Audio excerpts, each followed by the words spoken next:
Hello and welcome to the 35th episode of Consumption Radio. My name is Subodh Pandit and I am the director at Econometrics Research. Today is the 25th of May 2026. I am titling today's episode Masala Movies and Economic Statistics, and we are asking the question whether the rupee is undervalued or overvalued. Before we get into the theme for today, I would like to discuss certain important aspects regarding the episodes that have preceded this episode and the kind of economic intelligence that we have been providing so far through econometrics research. And I would like to just take a recap of the predictions which have been accurate so far and providing the dates when we provided these predictions. So, first in August, 7th of August 2025, we provided a point of view wherein we predicted foreign exchange trouble coming up. And the hypothesis was the fact that domestic demand is fragile and our reliance on the US as an engine of growth is also fragile. And the fragility of India combined with the fragility of the US and the Western world combined to provide the backdrop of the forecast that we had of an impending foreign exchange problem that we were likely to observe. This was a forecast that we provided as a point of view on our X platform on the 7th of August 2025, and our hypothesis seems to have borne out, and so too our prediction of an impending foreign exchange crisis or foreign exchange troubles for the Indian economy.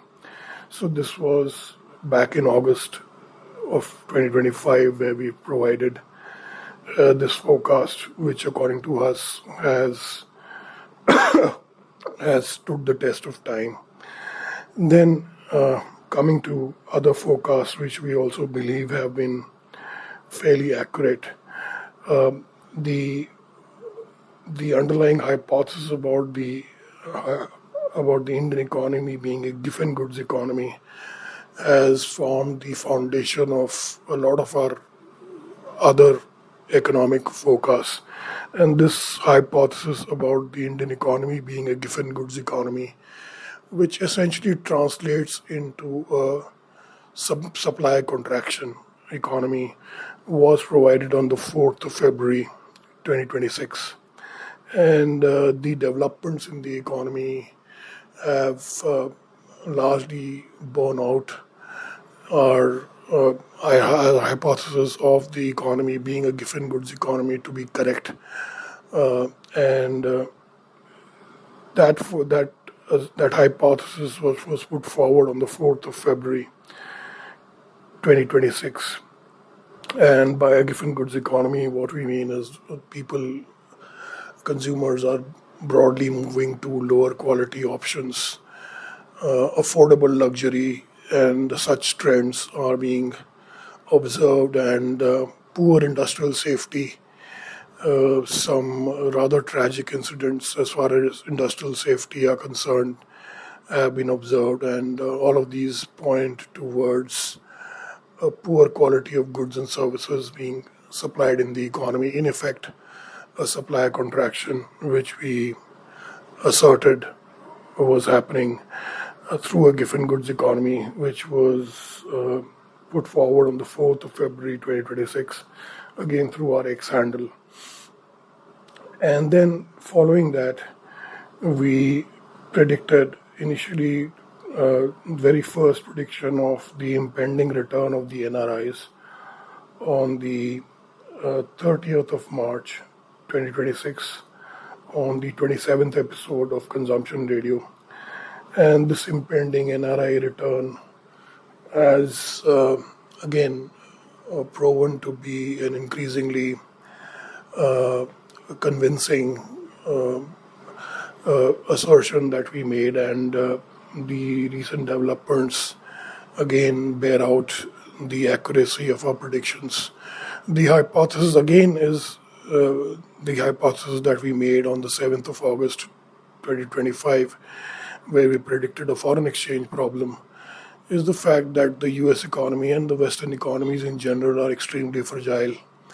And the we are failing to recognize that, and eventually that recognition, when it hits, is going to affect the migrants in those economies who are hoping to benefit from the welfare state, and they are going to be increasingly coming face to face with harsh realities of the Western world and how fragile those economies actually are. And that simple hypothesis is the basis of what we predicted as the return of the NRIs on the 30th of March 2026 on the 27th episode of Consumption Radio. Then on April 13th, 2026, on the 29th episode, we predicted more boardroom tussles in the among the companies, and apart from two major top industrial houses, financial industrial houses and financial institutions in the Indian context, we now have another recent news of a new age company experiencing some boardroom dissonance, and that prediction was about the boardroom tussles, more and more boardroom tussles to happen from May till July. And that prediction was made on the 13th of April 2026 on the 29th episode. Then on the 30th episode, on the 20th of April 2026, we made the submission that the Iran war has de facto ended, and which we believe has again borne out. By and large, the hostilities have stopped, and the threats remain, but the war has de facto ended, is how we stated it. And de facto, the hostilities have, by and large, ceased. And the other assertion that we made on the 30th of episode of Consumption Radio on the 20th of April 2026 was that the Strait of Hormuz is now under Iran's control, which is again being validated by recent developments and the kind of posture that Iran is making, and it does appear that indeed Iran is in control, and that is the hypothesis and the prediction that we made on the 20th of April 2026. And another major prediction that we made on the 20th of April 2026 was the end of the petrodollar and the shift in the center of gravity away from the US dollar. And that prediction is increasingly coming true. And that is a series of predictions that we made on basically very simple, straightforward hypotheses that are increasingly getting validated as the days go by. Another prediction that we made was the sharp slump in AI valuations, again for this same time period between June July 2026, and that prediction remains to be seen whether it is going to be validated by the developments, and we do believe it is going to be validated. And that prediction was also made on the 20th of April 2026 on the 30th episode of Consumption Radio. So sorry, so it's not really very complicated in terms of the kind of hypothesis that is forming the basis of these predictions. And the very basic hypothesis is the fact that the domestic Indian economy is extremely fragile. So too are the erstwhile engines of growth, which used to be the Western economies, which used to provide the consumption led growth to the rest of the world. And both the fragility of the Indian economy and also the Western world are the backdrop of these predictions and fairly simple hypotheses, but these are powerful hypotheses. If anybody wants to chart out the future course of action with regard to their company or with regard to their respective economies or their various countries, these very simple hypotheses will prove to be extremely reliable. And so I'll just repeat our own predictions. In August of last year, we predicted a tricky foreign exchange situation. Then in February of 2026, we asserted that we are looking at a giffen goods economy as far as India is concerned. Then in March, on March 30th, 2026, we predicted the return of the NRIs. On April 20th, 2026, we put forward the hypothesis that the Iran war has de facto ended. Strait of Hormuz is under Iran's control and the end of the petrodollar. And the what remains to be seen is the sharp slump in AI valuations, which we foresee happening in June and July 2026. So these are the predictions that we made. I have stood the test of time, and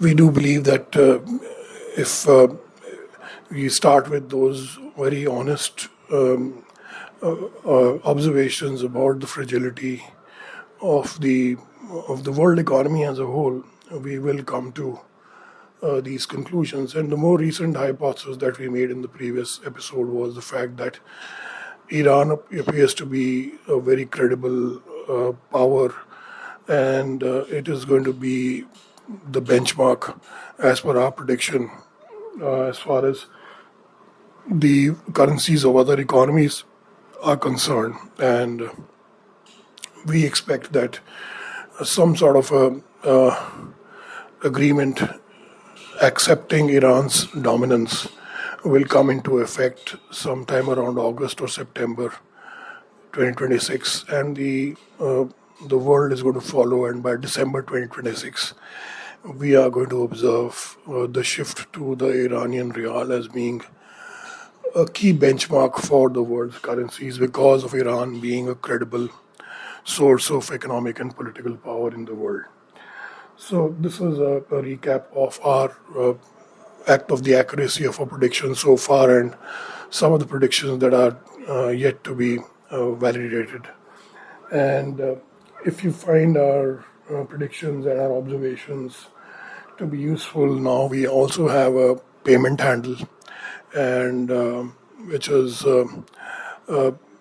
typically applicable to institutions, large institutions, who we hope have been benefiting from the unique insights that we have been providing.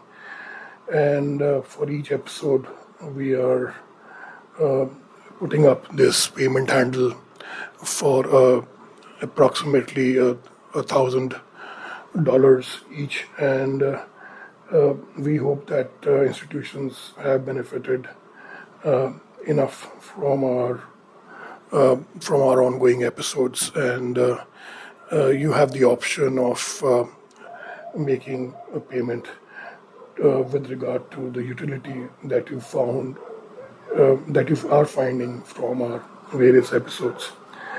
And taking on from the fragility of the Indian economy and the world economy, that brings us to the topic for today, which is the fact that we are talking about masala movies and economic statistics.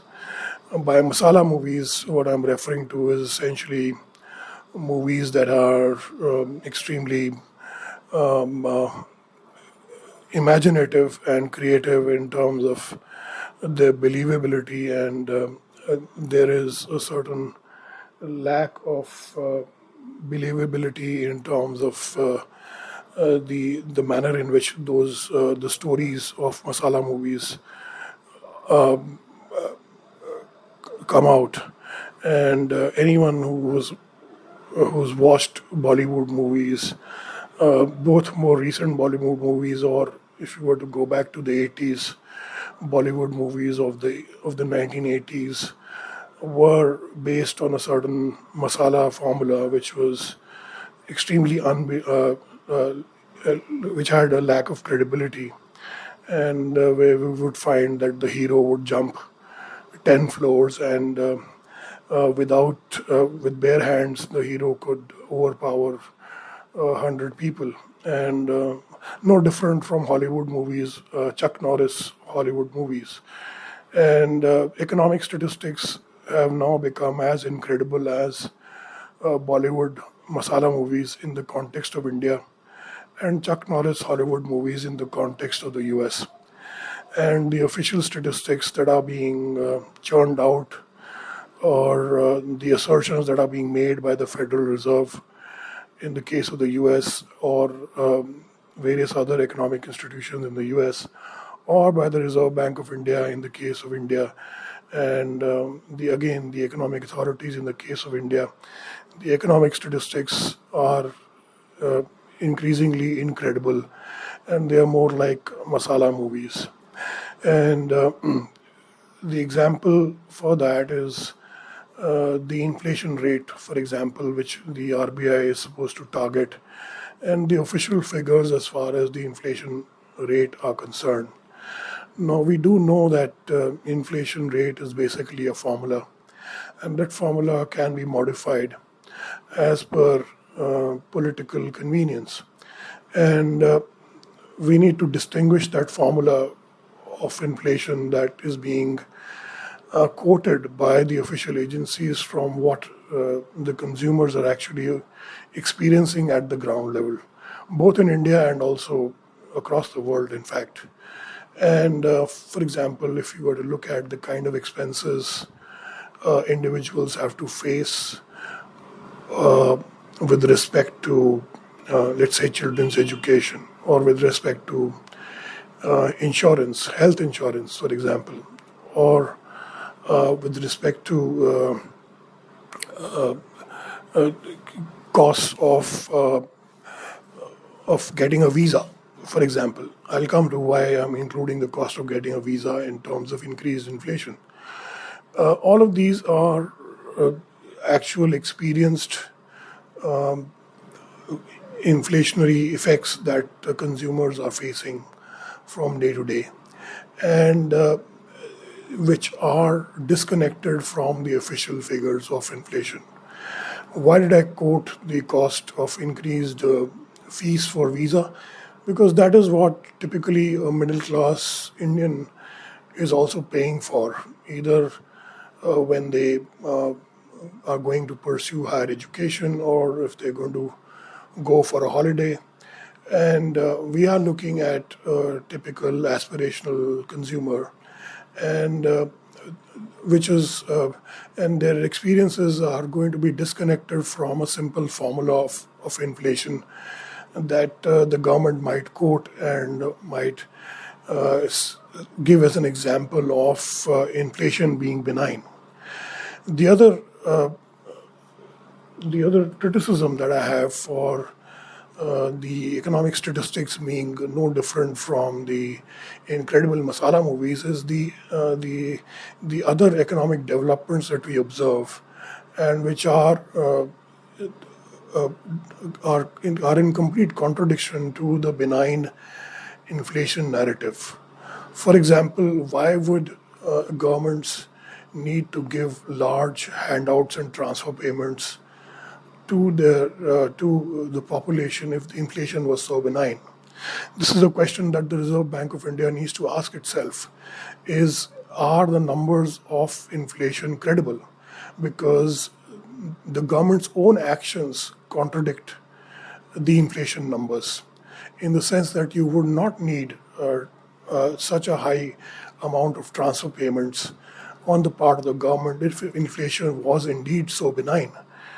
So the RBI does need to, I hope, at least internally they are, even though publicly they may not.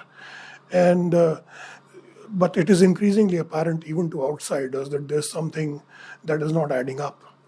And in that context, if the RBI says that, uh, I'm paraphrasing over here, that the value of the rupee is undervalued, then it again raises the question, on what basis is the RBI saying that the rupee is undervalued? Because the inflation figures, or even for that matter, the growth rate of the GDP, those figures are in direct contradiction for the actual actions of the economic authorities themselves. And if we look at the transfer payments, for example, that is indeed in contradiction to the Goldilocks economy that is being stated, has been stated so far until about 2 months ago, and and various other developments as well. Why would people be migrating in such large numbers to other countries if indeed we had a Goldilocks economy? This is a question which I hope is, in all sincerity, is being asked, at least internally in the central bank and internally in the ministries as well. And so these are the contradictions uh, that are not hidden from any outsider as well. And so to assert, on top of those incredible statistics, that the value of the rupee is undervalued or overvalued is again a very hollow statement to make. And so this is not just true for India, it's also true for the US as well, and where the Federal Reserve has continued to state that the economic conditions are fairly resilient, whereas actually there's a huge AI bubble that has been created thanks to the central banks, thanks to the central bank itself. And again, the conditions on the ground have no connection whatsoever to the official economic statistics in the US either. And the ongoing migrant crisis that is being observed in the US, and it is going to be observed in all the other Western economies and the other economies that are based on the dollar ecosystem, again belies the official statistics of a certain abundance which doesn't exist on the ground. And so the simple point, again, a very simple hypothesis that I'm making is that the official economic statistics are not credible at all. And so if the institutions and the authorities have any hope or any sincere motive of taking some path towards a corrective action, they first of all have to admit and acknowledge. Again, this is something that I've repeatedly mentioned, the fact that economic statistics are incredible in a negative sense. And they will not be able to find any solutions.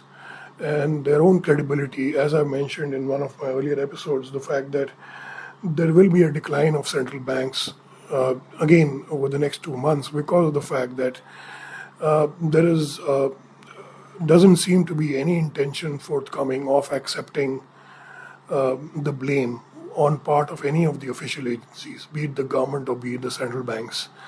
And we continue to slide into this this incredible world of make believe, which is like a Chuck Norris movie or a Manmohan Desai movie, and it lacks any believability whatsoever.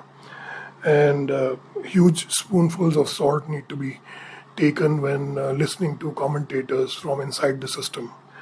And the last thing that I would like to make, that I'd like to state by concluding, is the fact that if the government agencies don't do their job, ultimately it's the people who will show the way. And the people will, having realized that where the true power lies, will bet in that direction. And like I said, the path to the Iranian rial being the most credible currency will perhaps be laid out by the people. And even though it might seem implausible right now, it does appear to me that increasingly it will be people to people connections that will lay out the path of a connection with the Iranian economy.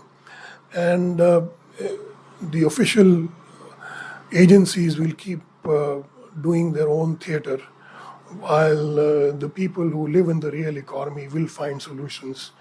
And those solutions will be found by finding a connection of goods and services, exchange with the Iranians, because the Iranians do seem to be the most credible power going forward. And eventually, after the people have developed those contacts, the governments will come around to acknowledging those contacts. We, I do not expect the governments to take the blame and accept their own lack of sincerity in solving the economic problems that are being faced. And it is the people who will find the solutions, and notwithstanding the insincere bureaucrats. So that's the conclusion that I have to make. And the